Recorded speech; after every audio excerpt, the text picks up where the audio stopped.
Sebelum asal muasal kita ini ada, saya tidak tahu dan kita nggak tahu Pak, catatan nama kita di sisi Allah kita kan nggak tahu Pak.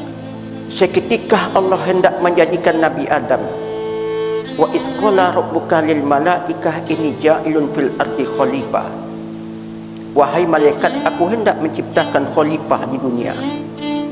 Ataj'alu fiha may yufsidu fiha wa yasfiku dima wa nahnu nusabbihu bihamdika. Kenapa kau ciptakan lagi makhluk? Apa kurangnya kami? Kami kan bertasbih kepada engkau. Ya, makanya Allah tak butuh Pak. Ya, tasbih itu kepentingan kita. Apa kata Allah? Ini a'lamu ma la ta'lamun. Kalau bahasa awak, ajalilah dia ambo pada dia waang lagi. Ini a'lamu ma la ta'lamun. Jalilah dia boleh. Bersimpuh malaikat Pak. Jadi kata ulama, makhluk atau ciptaan Allah yang paling mulia itu adalah ruh. Ruh Pak. Dalam konteks tidak lain, dalam konteks makhluk Nabi Muhammad SAW dengan nurnya. Roh itu kalau bahasa Arabnya kami dulu Pak, rohfen. Kamu ke mana? Jadi roh itu artinya gerakan Pak. Roh. Kalau bahasa komputer power. Itulah roh. Rohfen. Kemana kamu bergerak? Kamu pergi ke mana? Roh itu gerakan. Ulama berbeza pendapat, apakah roh ini makhlukkah atau bahagian dari esensi Allah. Jadi kata ulama, roh itu bahagian dari esensi Allah menurut satu pendapat. Kenapa begitu? Ada ayat menunjukkan, yas'alunaka 'anir ruh qulir ruh min amri rabbi. Jadi Allah tak membuka rahasia itu Pak. Sepertinya ada hubungan dengan Allah Subhanahu wa taala. Kemudian ada mengatakan bahawa roh itu makhluk, bukan zat esensi bagian Allah. Kerana makhluk ini kan bapak-bapak, ada yang gaib tak tampak tapi dia benda. Malaikat itu makhluk Pak, dalam bentuk jauhar, cuman tak terpantau oleh kasat mata. Dia makhluk. Tapi kalau Allah, dia bukan benda, bukan jauhar, bukan irdun.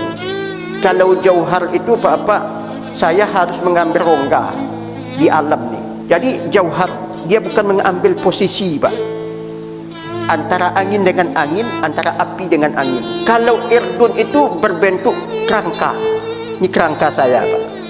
Ada kerangka, ada jauhar. Jadi Allah tu bukan begitu Pak. Dia bukan kerangka, bukan mengambil bahagian dari alam ini. Itulah zat wajibul mawjud Allah Subhanahu wa taala. Cuman dikunci oleh Nabi Pak, tafakkaru fi ala illahi wala i khalqihi.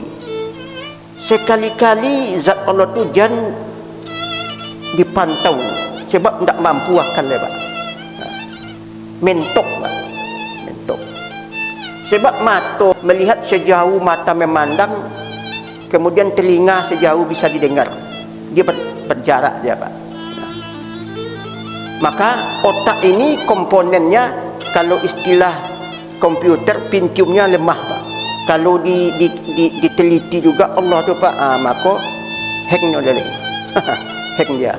Sampai di situ mentok dia Pak. Inilah roh. Ketika diuji coba, kita mau mencoba menghubungkan antara zat Allah dengan ciptaannya kita. Karena ini yang mau dibawa ni Pak, baik ketika solat maupun dalam hidup. Ketika roh ini tiupkan kepada Nabi Adam pada prinsip awal, eksperimennya Allah. Tapi bukan eksperimen seperti manusia Pak. Kalau eksperimen manusia berulang-ulang, tapi Allah cukup dengan kun fayakun, sistematis dia Pak. Jadi ketika roh ini dimasukkan, mulai reaksi Pak. Ya. Maka itu disebut dengan wa 'allama Adamal asma'a. Diajarkan Nabi Adam nama-nama. Nama-nama di situ tu bukan begini Pak. Ini mikrofon, ini HP, ini huruf A, ini huruf Ba. Bukan begitu Pak. Komponen manusia itu mampu membuat sebuah produk. Ini alam. Dipantau oleh kerangka manusia Pak. Kita ini. Itu makanya ketika kita di alam rahim, ibu-ibu yang punya anak, yujba khalquhu fi batnihi, ketika kita berada di alam rahim 40 hari pertama berbentuk nutfah. Nutfah itu belum ditiupkan roh Pak, tapi sudah mulai bergerak dia Pak, bergerak dia. Kan dia begitu Bu ya. Kemudian 40 hari kedua dia berbentuk alaqah, menggumpal dia Pak. Kan mulai mengembang dia Pak. Berarti ada yang mengembangkan. Dia. Kemudian 40 hari yang ketiga berbentuk mudghah. Mudghah. Maka ditiupkanlah ruh. Yumpahu bihi ruh. Mulainya menyipak-nyipak Bu ya. Pertama bentuk tikus Pak. Mengembang Pak. Jaring tangan tu Pak. Kemudian bagian kepala muncul dia, bentuk kembang bunga. Hidup pula di sini, telinga, memanjang kaki. Ketika roh sudah, tapi belum menjadi jiwa Pak. Belum menjadi jiwa. Apa bedanya roh dengan jiwa? Ketika roh itu sudah melengket kepada tubuh, maka akhirnya menjadi sebuah jiwa. Berfungsi dia Pak. Berfungsi dia. Dipinjamkan Allah. Itu bahasa saya Pak. Dipinjamkan Allah. Mata mulai aktif. Nampak dia nyuama. Wah, wah, kata dia Pak. Kemudian tangan Pak mulai dia. Mulut mulai senyum. Di apa nama istilah? Di kalau bahasa kampung kami diaga.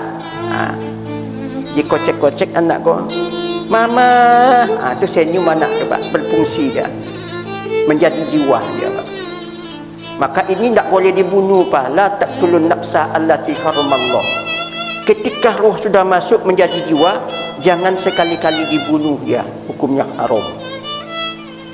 Lepaskan dia hidup. Inilah dia manusia yang disebut dengan insan. Insan. Beginilah indahnya kita Pak. Sebuah karunia Allah.